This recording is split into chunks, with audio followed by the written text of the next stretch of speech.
Good morning, Dog Nation. This is Brandon Adams, the host of DawgNation Daily, the daily podcast for Georgia Bulldogs fans. And may I say, what a good morning it is. How refreshing is it to wake up this week knowing that the rivalry that has plagued Georgia for such a long time is now in the rearview mirror. A new era has dawned for the program, and 42-7 against Florida may have been all the difference. We're talking about it all. Chip Towers on the way as well as DawgNation Daily begins right now. Presented by DawgNation.com. This is DawgNation Daily, the daily podcast for Georgia Bulldogs fans. Here's your host, Brandon Adams.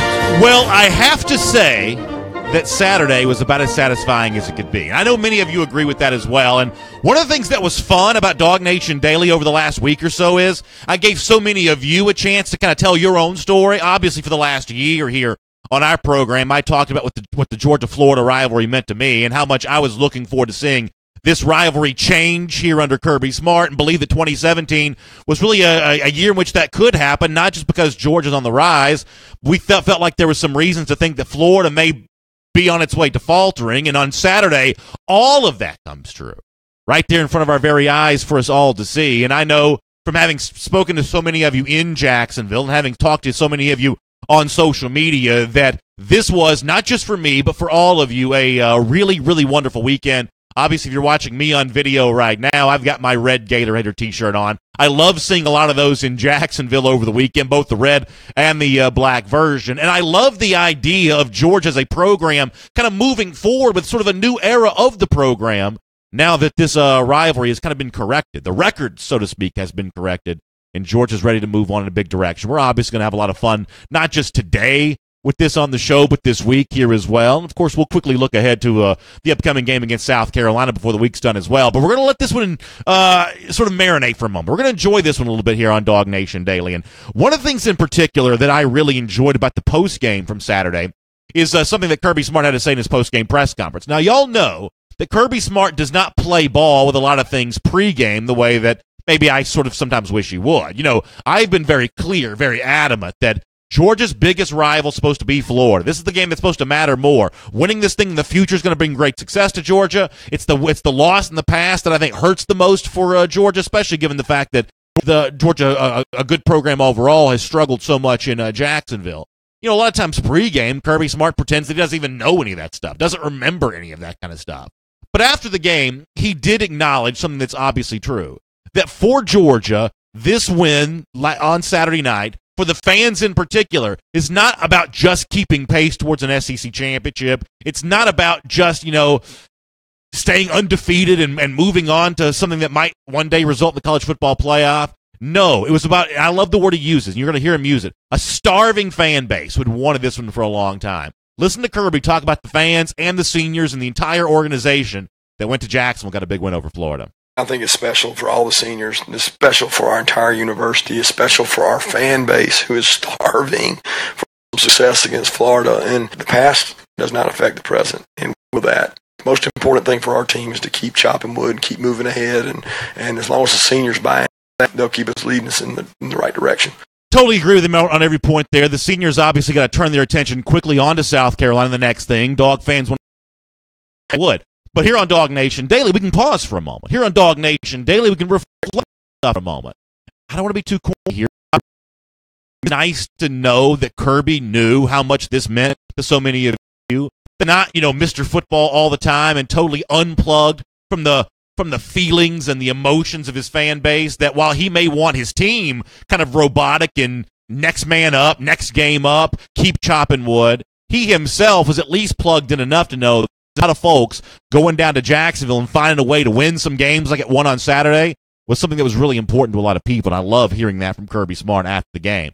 I also like what Kirby Smart said to his seniors and what his message was to them. And, Georgia and the fan base and the organization owed such a tremendous debt of gratitude to guys like Nick Chubb and Sony Michel and Davin Bellamy and Lorenzo Carter and Dominic Sanders and Aaron Davis and on you could go. The guys who wanted to come back because of unfinished business and wanted to lay a foundation for success this program may enjoy for the next decade. The names I just mentioned were the group that sort of laid the bedrock to make that possible. And Kirby Smart gave us a little bit of an indication about what his message was to them about how to end this rivalry in style. the best they could do, I told them, you can't make up for 3 years' time, and people are going to remember you by your record. But the best thing you can do is be 1-0 against Florida your senior year. And they committed to that, and they challenged the younger players to practice the right way and focus on it, and tried to make it about how we play and getting better and not about all the other distractions involved with the game. I mean, listen, it is entirely possible, not a guarantee, of course, but it is entirely possible that one day in the future, 5 years from now, 10 years from now, however long Kirby Smart's here, maybe it's 15 years from now. We don't know what the future holds, but we can sort of make some educated guesses here for a moment. There is a chance that many years in the future, you're going to have young people, like my son, who's growing up to be a Georgia fan, but he's only 5 years old right now. By the time he gets to be a little older and he's, living and dying with these games the way that I was when I was a kid, he may not realize there was a period of time in which Florida dominated this rivalry. He may not realize there was a period of time when a fan base was starved for this victory, because maybe by the time that the young Georgia fans are a little older, all they will have known is the sort of events recreated winning this series with regularity.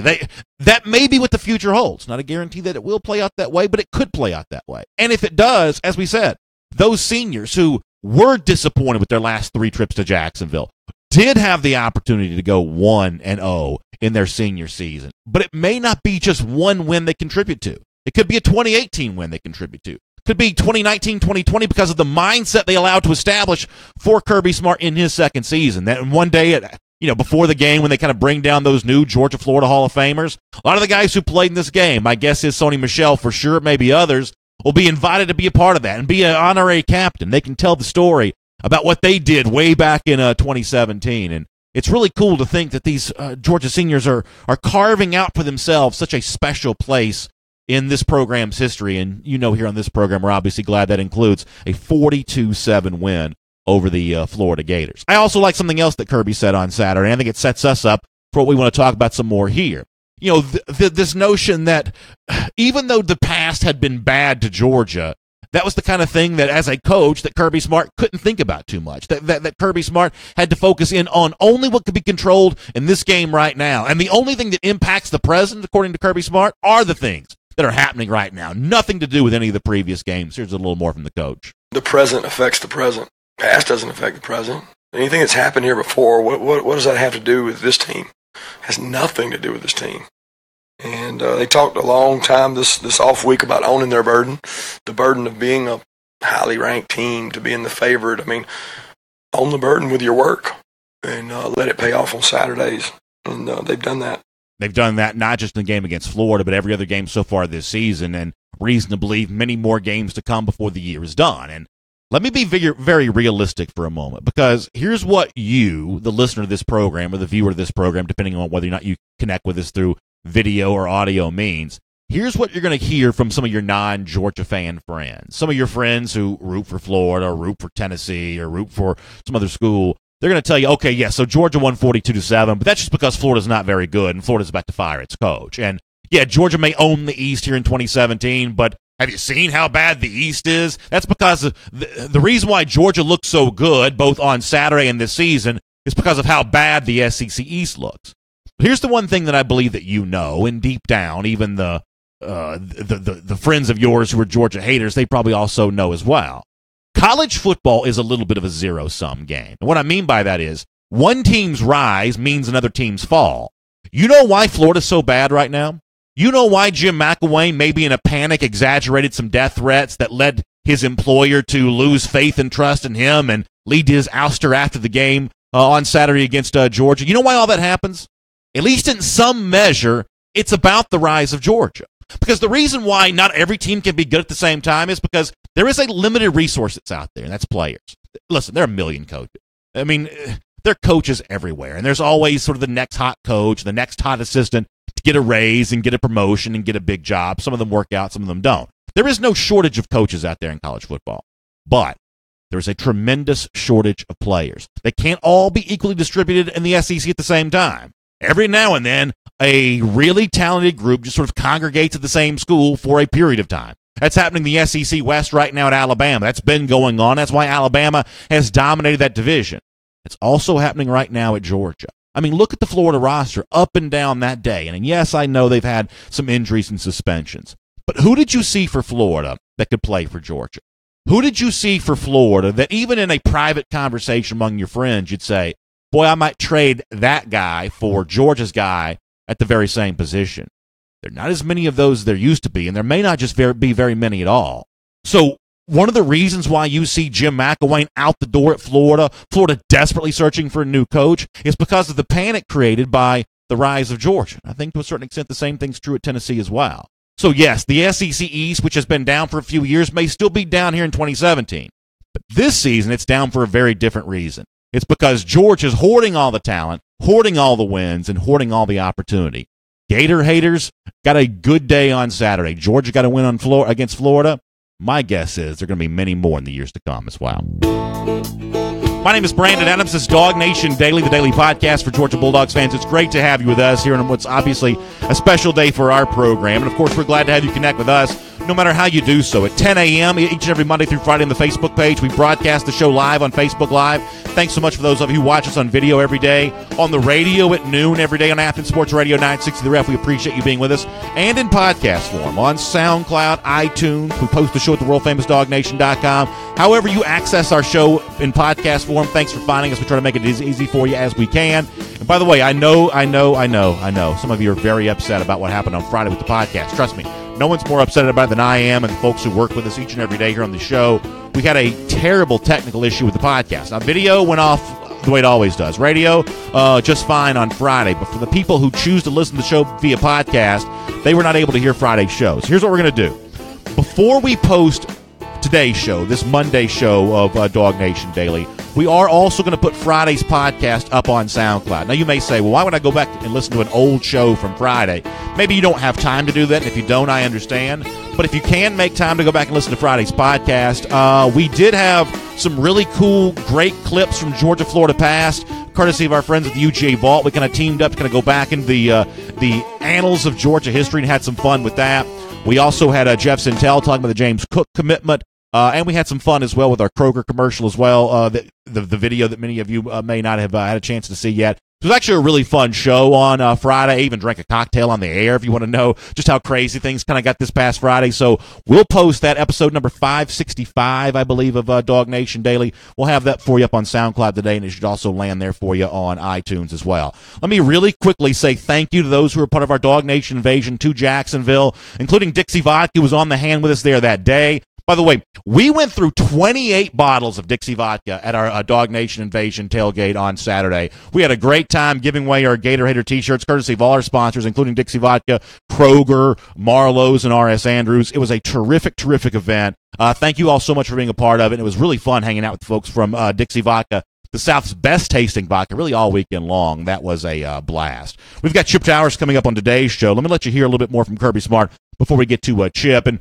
one of the storylines, obviously, last week, we spent a lot of time here on DawgNation Daily, was the trash talk of the Florida players, what Chauncey Gardner had to say, what Hammond, the receiver, Josh Hammond, the receiver, had to say, about Georgia's inability to beat Florida, what Chauncey Gardner thought about Jake Fromm and his slant passes. Kind of interesting that Gardner got rocked on a slant pass.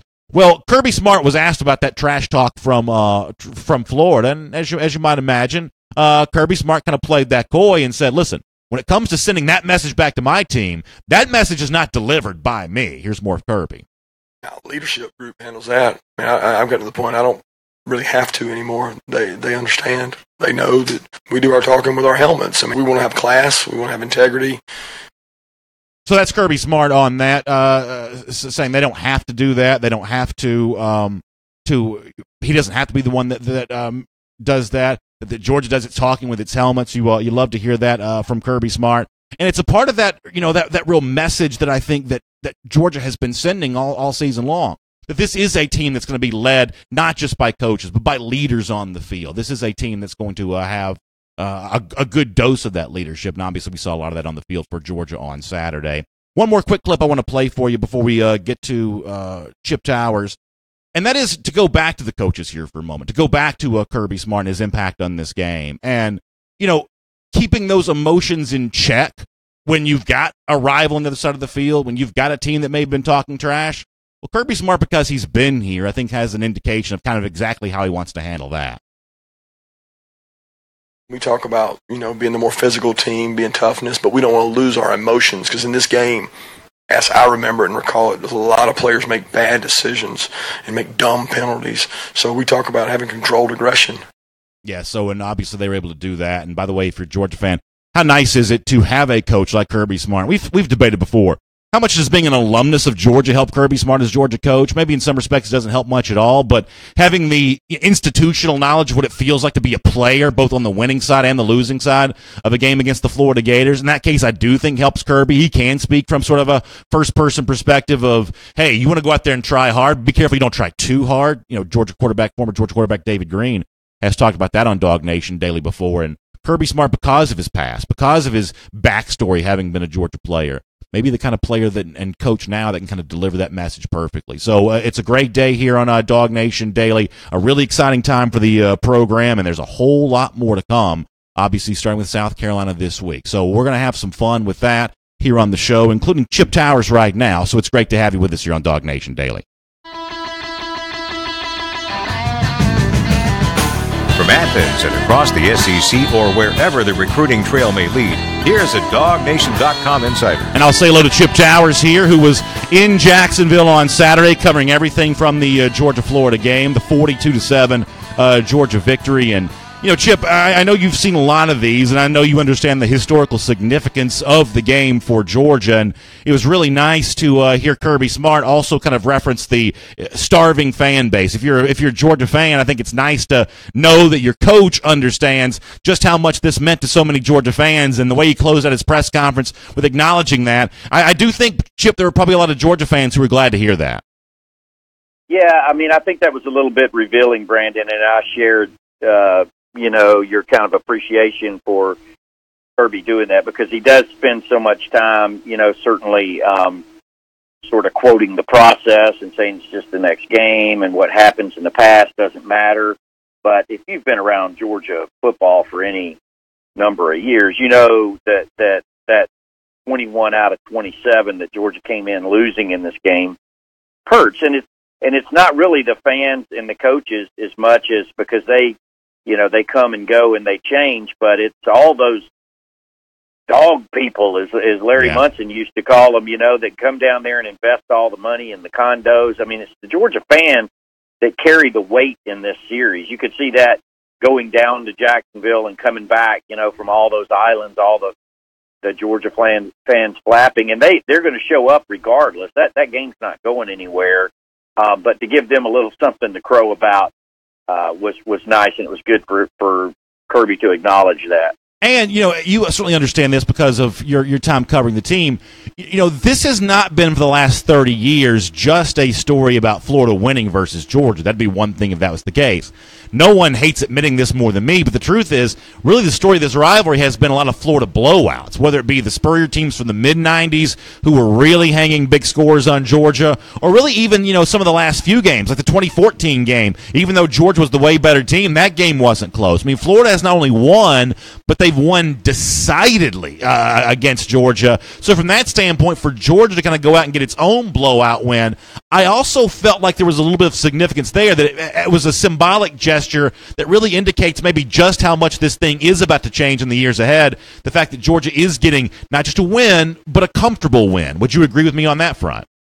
Yeah, that's right. I mean, it's not only, the scene that you had there at the end of the game where it's, pretty much empty on the Florida side and just packed and raucous on the Georgia side is very similar to a lot of games we've seen. The difference being that, with Florida for a while there in the Spurrier years, it came to be something they absolutely expected. So, kind of both teams were leaving toward the end of the game and going back home and back to their condos and back to the tailgates in the parking lot.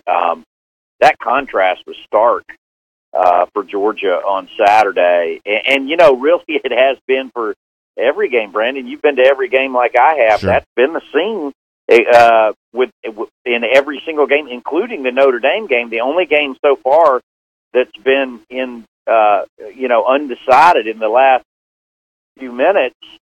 Even that scene, though, at the end of the Notre Dame game was just all Georgia in the stands, celebrating and partying, and the other side kind of, certainly lesser so. Yeah, it is really kind of an amazing visual that the fan base has been able to produce at each and every one of the ends of these games. Something else that's been kind of a common theme this season is the way that Georgia strategically approaches the beginnings of games. And Kirby Smart has talked about wanting to see if the other team will quit. He means that metaphorically, but wanting to go out there and try to be physical, run the football, and see if that can be established early. And if it doesn't, Georgia's going to keep trying it until the third and fourth quarter.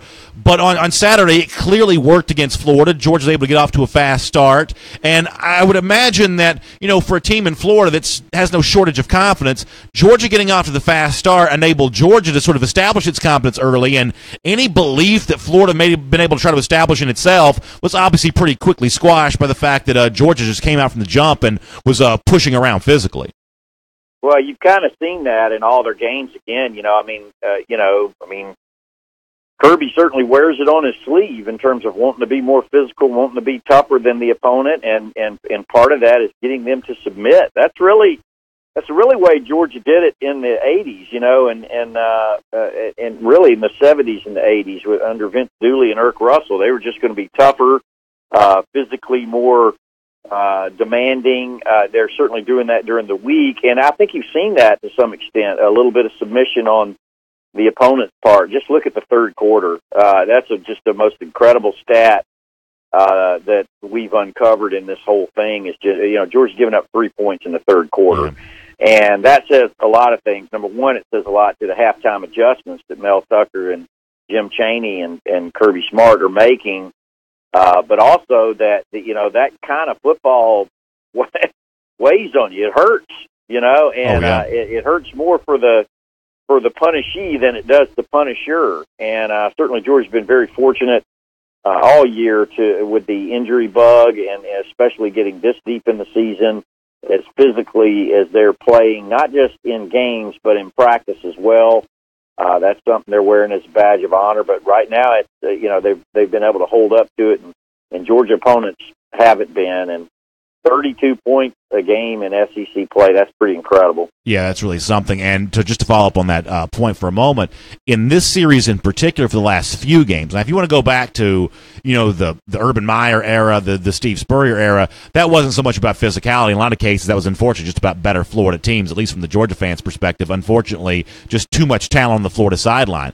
But in recent years, it's amazing the role that physicality has played for Florida in these wins. I referenced the 2014 game earlier. I mean, Chip, you remember that game plan for Florida that day. It was as dull and boring as it could be. They just ran the ball over and over again. Last year, Florida completely stopped any chance that Georgia would have to run the ball. The 3-game winning streak that Florida had been on coming into the season, so much of that had been dictated by physicality, which is another thing that sort of adds to the symbolism of Georgia's win by really doing it the way that Florida had done the 3 previous. Well, that was the irony in the way this series had flipped. Certainly when Steve Spurrier was getting it done, that was the fun and gun, and, people, Georgia fans in particular, would get mad when, he's still throwing bombs with 5 minutes left in the game and a 3 or 4 touchdown lead. The last couple of years, it was ridiculous. I cited the stat on your show, I think I did, or on one of the other forums here, that it was, 776 yards to 231 rushing. Florida in favor coming into this game. Certainly that changed significantly on Saturday and had a lot to do with Georgia being able to win the game. Thought it was really interesting what Davin Bellamy had to say after the game. Roquan Smith a little bit. I guess Bellamy probably a little bit more outspoken than Roquan was, but they both let it be known that what Chauncey Gardner and Hammond this week had said, that did not sit well with some of these Georgia players. And it's sort of reminiscent of the Jonathan Abram talk going in the Mississippi State game. This is a defense that doesn't need extra motivation, but when they can find something to kind of put a chip on their shoulder, when they can use something to kind of keep younger players motivated, they're going to use it. And it's pretty clear that at least some of these veteran players for Georgia used some of that on Saturday. Would you agree with that? Oh yeah, that's what teams like this do. I mean, you're looking for motivation anywhere you can get it. There's plenty of motivation just in the season as it is, but Georgia's not doing any of the talking right now, and the other teams are, and they just pounced all over that. That's just part and parcel, in my opinion, of the mismanagement by Jim McElwain and this whole thing, I was asking Pat Dooley of the Gainesville Sun early in the week. I said, "Yeah, what's the deal with them chirping off down there? I mean, I'm surprised as a 2-touchdown underdog that they're going to, bother to say anything." And I just didn't think he had a handle on that quite as well as he should. And, sure enough, Chauncey Gardner ends up getting trucked on a play, whether it was a pure slant, or whatever you want to call it. But it was, I started to say ironic, but I don't think that's appropriate. I think it was appropriate, really, that play ended like it did.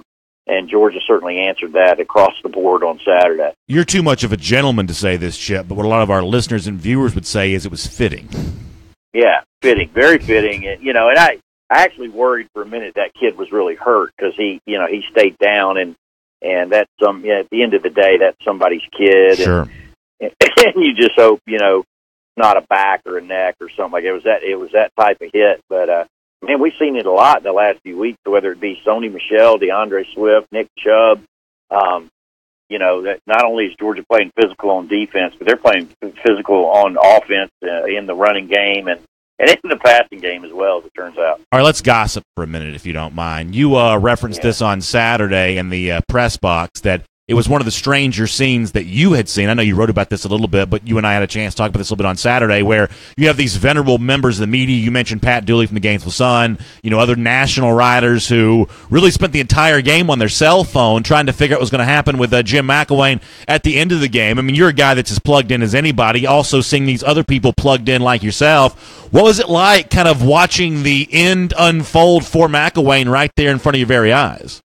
Well, it was one of those things that, early in the week you couldn't believe it. I send my opposing view questions, which were directed to Pat Dooley this particular week, early in the week, and I would have phrased it differently when I said it appears there's a little discontent with Jim McElwain despite winning back-to-back SEC East championships, and by the end of the week, that, little discontent had developed into a full-blown, contract buyout negotiation. I don't think I've ever seen anything like this.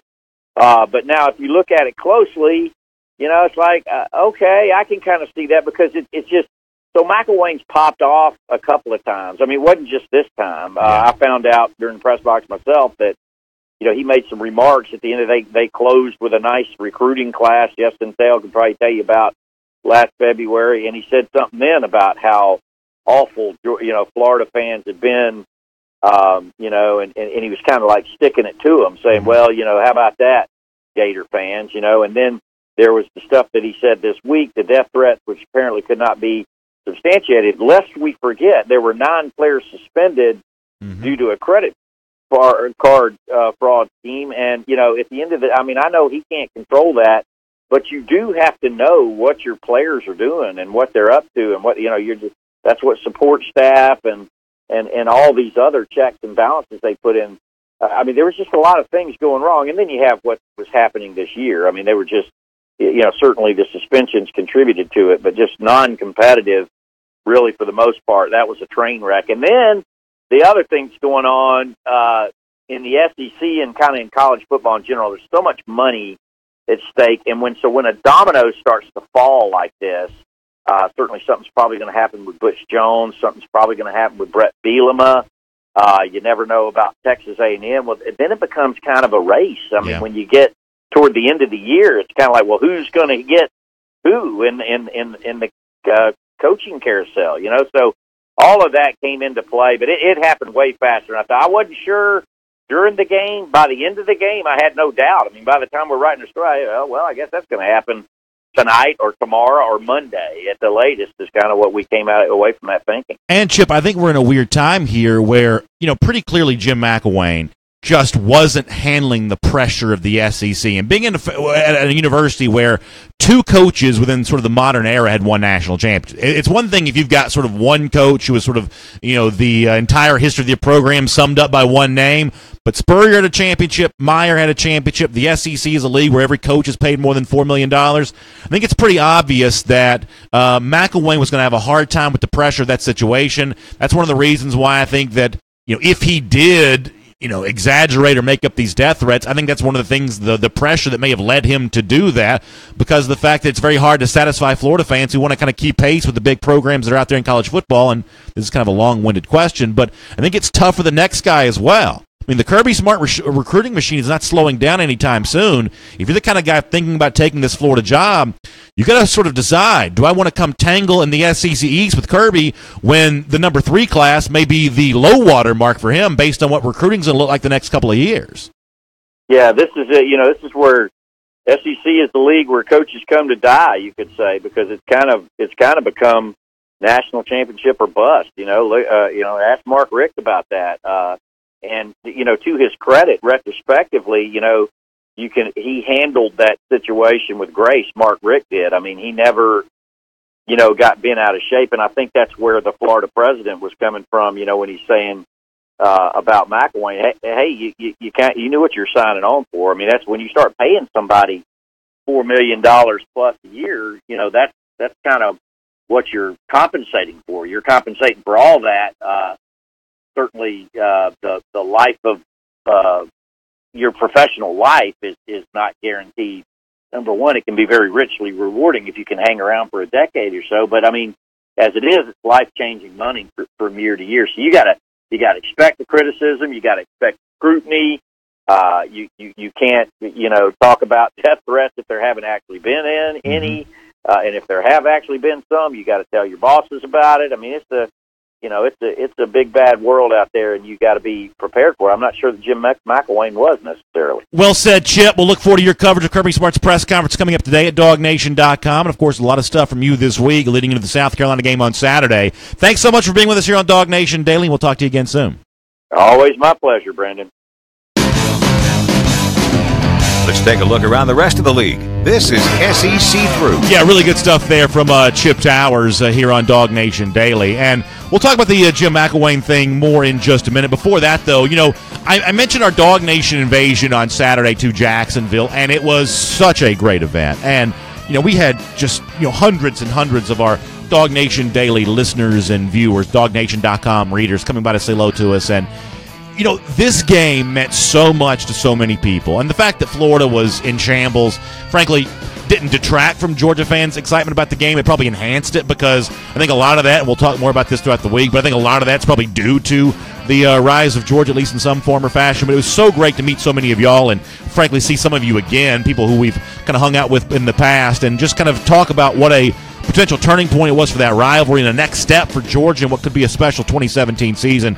Great to be with you for that. And also great to have our friends from Kroger there as well. One of our outstanding sponsors for our DawgNation invasion. And, they supplied, it's clear bag policy. A lot of these schools now. Well, Kroger had the clear bags out and ready to go for folks on Saturday. Had your game day essentials. Those things were going like hotcakes all day long. And, of course, we love Kroger. And, by the way, if you're looking to maybe get a late run on some Halloween candy today, or you just want to get your Halloween party ready to go, make sure you check out Kroger ClickList. It's the easiest, quickest way to buy groceries. We love it. Kroger.com to find out more information about that. You make your order online. You pull up. They bring it right out to you, smiling and happy, and you never even have to get out of your car. It's a great way to take care of your groceries. Kroger ClickList, Kroger.com for more details about that. All right, let's talk about the Jim McElwain situation here for a moment.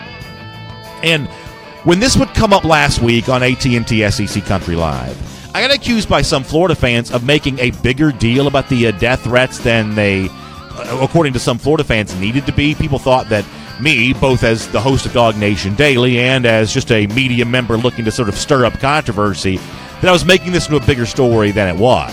But what some people were slow to realize with the death threats, they were two really big problems for Florida. On the one hand, Jim McElwain's bosses didn't find out about them until McElwain spoke about them publicly. That put Florida in a liability situation. Had something happened, Florida could have been sued. And McElwain, by the way he handled it, if the death threats were real, he set up Florida to lose a wrongful death suit or some sort of liability suit. That was a huge legal liability for his employers. That's one of the reasons why they were so upset with McElwain, and one of the reasons why they didn't support him in the statement they released last week. The other thing is if he made them up just to sort of protect himself because he'd been facing some criticism from his employer, that becomes incredible negative recruiting fodder. And frankly, some coaches are still going to use it. Some coaches are going to say, and you can say, well, that's not what coaches ought to be saying, but the truth is, to a certain extent, some people are going to say all is fair in recruiting. Some people are going to say, are you really going to want to go to Florida? Are you going to trust your son at Florida? Did you hear what Jim McElwain said that happens to you while you're at Florida? It's just a conversation that's going to go on. And Florida obviously wants to squash that as quickly as it can, and that's why it was so upset with Jim McElwain. That's one of the reasons why it was going to be hard for him to survive this season, especially after a 42-7 loss to Georgia. But the question now turns to where does Florida go from here? What kind of coach does Florida bring in to replace Jim McElwain? Well, the interesting thing here is going to be that some of the names that you hear are not going to be quick and immediate fixes for Florida. Take a name like Dan Mullen for a moment. That's a guy who is, at one point, Florida's offensive coordinator, has some relationships and ties with Gainesville. You can, I guess, read up and search on the internet to find out how close and how much Mullen was beloved in Gainesville. Different people say different things, but he's certainly got the connection, and he's done a pretty good job at Mississippi State. But it's a very different recruiting game in Starkville, Mississippi. That's about recruiting a lot of junior college players and only winning the occasional 4- and 5-star battle head-to-head over an Ole Miss or an LSU or someone like that. Asking Mullen to come to Florida and recruit in a very much different way, not a guarantee he would do that overnight. Same thing is true for a guy like, say, Scott Frost, who's at UCF, and, he's red hot there in Orlando. But if a guy like Frost comes in, and really Mullen would be kind of the same way on this, but certainly a guy like Frost, you're moving more to a spread style of offense. That's a completely different brand of recruit. Smaller offensive lineman. That's probably not Matt Corral at quarterback. That's an entire different ball game. Florida's in a position here where it may not have the coach out there that provides the immediate fix. And it's another reason why the Florida loss to Georgia was so devastating from the standpoint of the Gators here. It's not just one win for Georgia that propels them towards a good season in 2017. It's potentially a program-altering month and year for both these schools. We'll also squeeze in one more quick story here on our SEC through, and then we'll get ready to do our Gator Hater Countdown all over again. The other big story from the SEC is what doesn't happen at Tennessee. According to what I read just before we came on the air this morning, of course, fluid situations have a way of changing quickly, but at noon today, Butch Jones is still doing his press conference at Tennessee and still employed as the head coach at the University of Tennessee here, despite the fact that there were 1,000 rumors all day yesterday, and most of the folks who cover Tennessee and Knoxville say it's more a matter of when, not if, that Jones loses his job. Somehow, some way, John Curry, the Vols athletic director, not ready to push the button on this yet. So while Florida quickly moves against McElwain and starts to get its process in place for finding a new coach, at least for now, Tennessee would appear to be going through the charade of pretending that Butch Jones is still going to be its program's coach going forward. What a strange situation there in Knoxville. With that, we'll close up your SEC through here. All right. So I want to let you hear from Kirby Smart again in just a moment. Kind of an interesting moment at the end of the game. Some language we don't normally play for you here on DawgNation Daily, but we'll do that coming up in just a moment. Before that, though, it's kind of fun to be back here again, another year removed from the thing we started this time last year, counting it down every day. And a year ago when we started this, what we said was that we believe that the Georgia-Florida rivalry was supposed to change. And we believe that the minds of a lot of Georgia fans were supposed to change.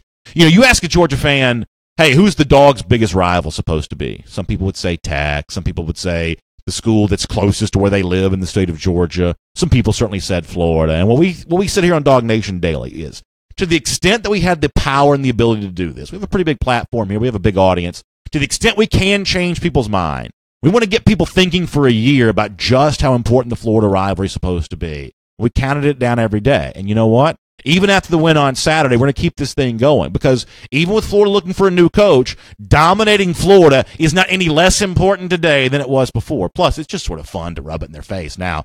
363 days from now, by the way, October the 27th, 2018, Georgia plays Florida again. And an even better Georgia team than the one from this year is going to be back in Jacksonville looking to do the same thing again. And we're glad to have you talking about that with us here on DawgNation Daily. All right, so with that out of the way, let me go back to Kirby Smart here for a moment. And I thought there was a really revealing moment in the Kirby Smart postgame press conference, and it was revealing about Kirby, about the team, and just about how intense the goals are for this team. going into each and every game. Of course, I heard from many of you in our Dixie Vodka postgame show, and for those of you who had a chance to watch that, how cool was that backdrop up high atop one of the hotels there in downtown Jacksonville with the St. Johns River and the Jacksonville bridges back in the backdrop. Jacksonville has never looked prettier than it looked on Saturday night for a lot of Georgia fans. It was fun doing the Dixie Vodka postgame show with you there on Saturday night, and one of the things I heard a lot from a lot of people was, man, if only Georgia could have preserved the shutout. If only those reserve defensive players could have kept Florida out of the end zone. And, listen, obviously a shutout would have been a nice thing to preserve. But what's funny about that is it wasn't just the fans feeling that way. It was those defensive starters on the sideline. Apparently they felt that way too. And you know what Kirby Smart said? I also agree with that thought as well. Now, as I said, we don't normally play this language on this show, but I think it's appropriate to know just how unvarnished Kirby Smart's thoughts were on the late touchdown given up by Georgia. Here's the coach. They're pissed. I was pissed. I mean, you put guys in, the idea is that they go in and play to a standard, and they didn't do that. If we'd have had 85 guys here instead of 70, I'd have put 11 other ones in. To put other guys in to give them an opportunity to get better. Because we got some guys that we didn't get to bring that could have played better than maybe some of the guys that got to play in those opportunities. And those guys are learning a lesson from the old guys because after the game, the old guys told them, go to class, listen in walkthroughs, pay attention because you're the next guy up. And I don't think some of them acknowledge that, and that's my frustration with it. Two things you love about that. And Jeff Sintel, I don't know if he said this on the air Saturday night, but he certainly said it off the air to me, that Georgia will be better in the future because backups are playing in the fourth quarter of these games, and Jeff's right about that. Even if they do give up a touchdown that Georgia fans don't want to give up, Florida hasn't been shut out since 1988. That was a number a lot of folks have in mind. Georgia will be better for having played the backups, even though the backups had a moment that Georgia fans wish they could have avoided. Plus, the other thing here is, I think that Georgia fans love the standard that Kirby Smart sets, even if the backups aren't quite ready to live up to that yet. And don't you know they heard that in that locker room? And don't you know those young players who want to make a name for themselves want to impress those upperclassmen just as much as they want to impress the Georgia coaches? So you love this standard that Georgia sets, even if the shutout wasn't preserved. It's those kind of comments from Kirby Smart and the kind of attitude that exists among the Georgia players leads you to believe this team's got a lot more good things coming for it before the end of the season.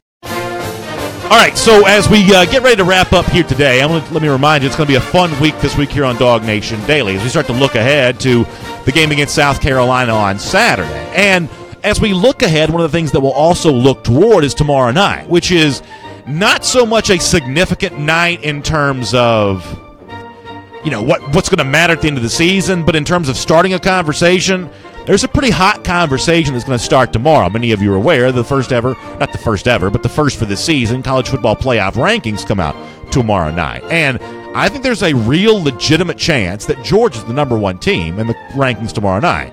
Now, being number one at the end of October is not the goal. The goal is to be that way at the end of the season. So Georgia won't get a trophy or any kind of banner for being number one if it is tomorrow night, but I do think it's a possibility.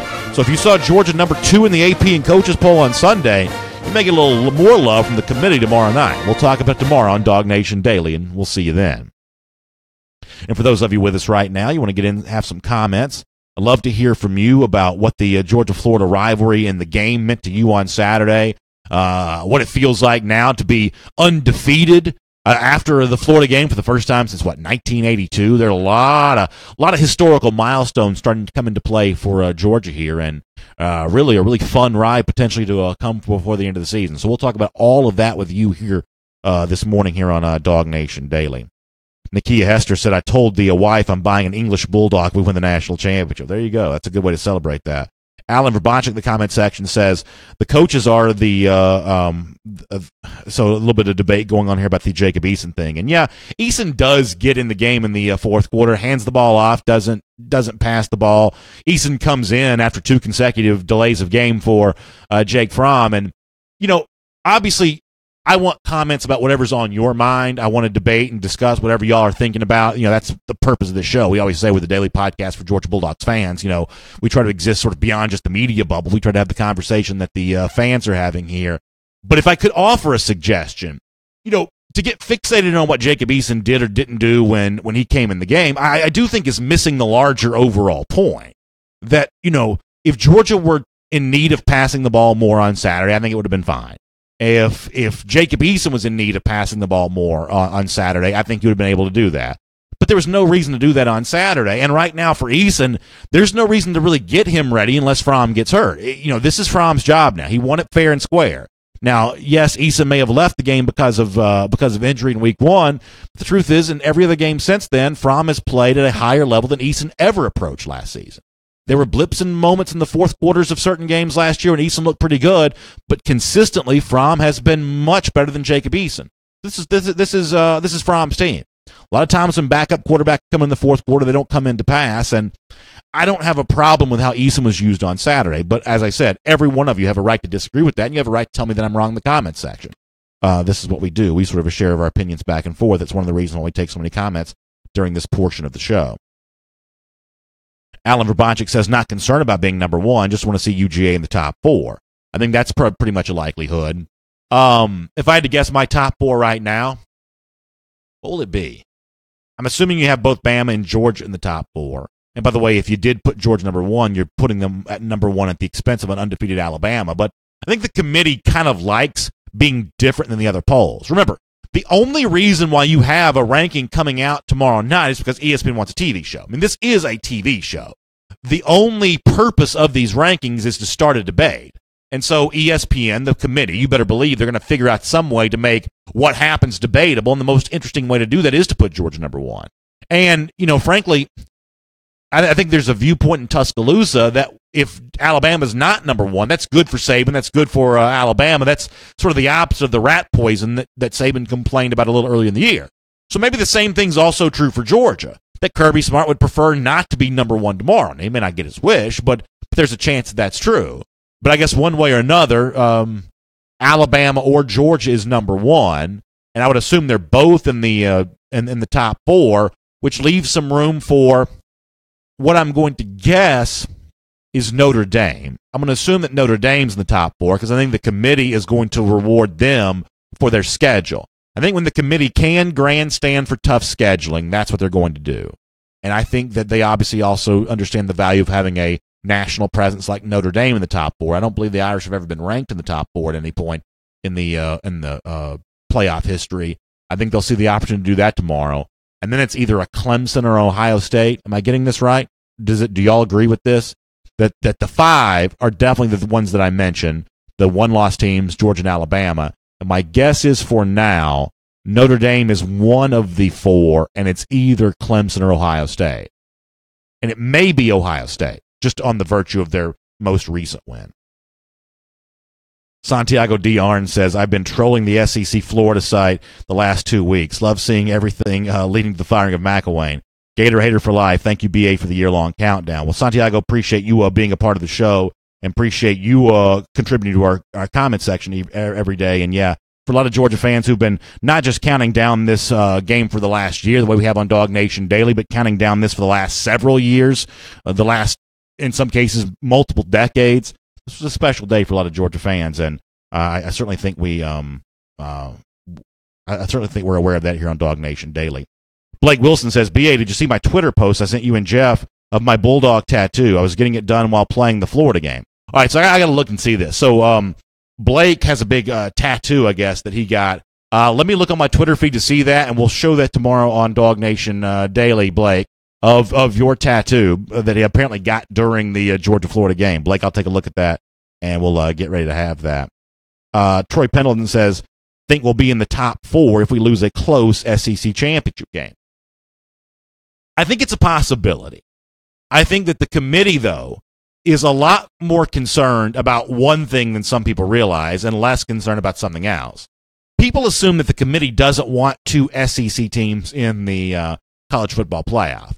But the real issue the committee has is 2 teams from the same region of the country. You know, the college football playoff is still a TV product, and TV ratings still matter, and they want historically good ratings. They don't just want good ratings, they want historically good ratings. Go back and look at last year's game between Clemson and Alabama. That's not 2 teams from the same conference, but it was 2 teams from the same part of the country. And that led to not as good a ratings as you had in 2014 when you had, almost like a perfect distribution. You had the Ohio State Alabama semifinal, you had Oregon against Florida State in the semifinal. 2 teams, you had the 2 Southern teams there, but you had really, really strong ratings. You didn't have quite as much of that for the 2016 game between Alabama and Clemson. So I think one of the reasons why the committee may be loath to put Alabama and Georgia both in the playoff is two teams from the Southeast is not as profitable, is not as big a ratings bonanza as a Midwestern team, a Southern team, a Southwestern team, maybe a Far Western team. It's not as much of a distribution among the country there. If there's no other choice, then the committee will put the second SEC team in there. But if there is another reasonable choice, I believe the committee will take the other reasonable choice. That's one of the reasons why winning the SEC championship game is going to be so important. Now, the other debate that's going to happen here, and folks, I'm just telling you, this is coming. You're going to start to hear a whole lot of people say that if it's one-loss Georgia, one-loss Notre Dame, that Georgia's head-to-head win against Notre Dame doesn't matter as much as Georgia fans want it to matter. You better be ready to – this is going to be a nasty debate. In November and leading into that final that final ranking, or really this won't be so much a factor in November unless Georgia were to lose a game somewhere along the way, but if you ever have a moment when it's a one-loss Georgia and a one-loss Notre Dame, a lot of Georgia fans think it's going to be, just a fait accompli, a done deal from the start, that Georgia won the game against Notre Dame in the Irish Stadium. Therefore, Georgia ought to go to the playoff over Notre Dame. And some people are going to say, you know what? It's not necessarily a given that Notre Dame won't be necessarily misevaluated because it lost the game, or negatively evaluated, I guess the better way to say that, because it lost the game to Georgia. Just be ready for a real nasty debate on that, because I believe that's coming at some point. Let me get some more comments here. Sometimes I accidentally click out of the comment section, then when I have to get back in, it's all messed up again. Cody Allen Dixon says, I think Clemson's better than Ohio State. Could be. I think that Ohio State was an undervalued team going into the Penn State game. And Ohio State was actually a touchdown favorite going into that game. But a lot of people, look, it's not just, Georgia fans or, certain fan base that don't like Urban Meyer. There's a lot of dislike for Urban Meyer out there nationally among college football fandom. So there's this desire to hurry up and get Ohio State out of the conversation, especially since the Ohio State has probably gotten the benefit of the doubt here twice from the playoff committee. Got in 2014 after a bad loss to Virginia Tech, maybe at the expense of TCU and Baylor that year, but the committee was never going to put those two teams in the playoff. They don't have a big enough fan base. So in 2014, Ohio State got the benefit of the doubt over those two Big 12 teams, and then last year probably also get the benefit of the doubt because was Penn State was the Big Ten champion, Ohio State was the Big Ten's representative of the college football playoff. And so because they have gotten the benefit now twice, and last year got rocked against Clemson, there's this, I think, effort or maybe even this desire to kind of push past Ohio State and get them out of the conversation as quickly as possible.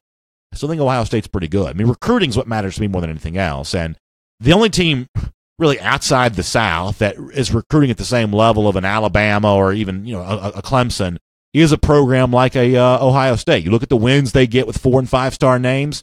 They do very much look like an SEC roster in terms of the depth of an Alabama or, Clemson, who's kind of done some of the same kind of stuff. I have great respect for the programs that stockpile these 4- and 5-star names, and you got to give Urban Meyer credit for that. And in most Saturdays, that's what's going to win out. Not a guarantee each and every week, but in most Saturdays, that's going to own the day. Armand Rashad says, the most important thing is, did you see Franks crying after that fumble? Okay, so here's the thing, Armand. I didn't see Franks on that, but I will say that I would imagine over the next few days, couple of weeks, there's going to be a lot of those images that pop up. And, as Chip said, thankfully Chauncey Gardner wasn't seriously injured, but seeing him, take it pretty tough after the DeAndre Swift catch there. That's the kind of thing that got a lot of attention on social media yesterday. A lot of the Georgia celebration after the game got a lot of attention. I would imagine there's a lot of these things that are going to kind of pop up here in the next few days, and that's a kind of a cool thing to see. Kenny Arnott says, let's don't worry about the rankings. Let's concentrate on USC. He means South Carolina. It's taken 8 weeks to get to the top. Only takes one bad week to be gone. And that's true, Kenny. And, if I thought there was any degree to which that what we say and do here might impact what the team was doing, that might be one thing. I think here for us, though, it is important to kind of keep two things in mind. That this Georgia team, led by its coaches and its senior leaders, has been very good about blocking out distraction. And that while they'll need to do that, we can still have some fun with this stuff. We can still have some fun with the debates and the anticipation of the debates and I would never encourage the Georgia players to pay any attention to where they're ranked, and I'm assuming the coaches won't even allow them to.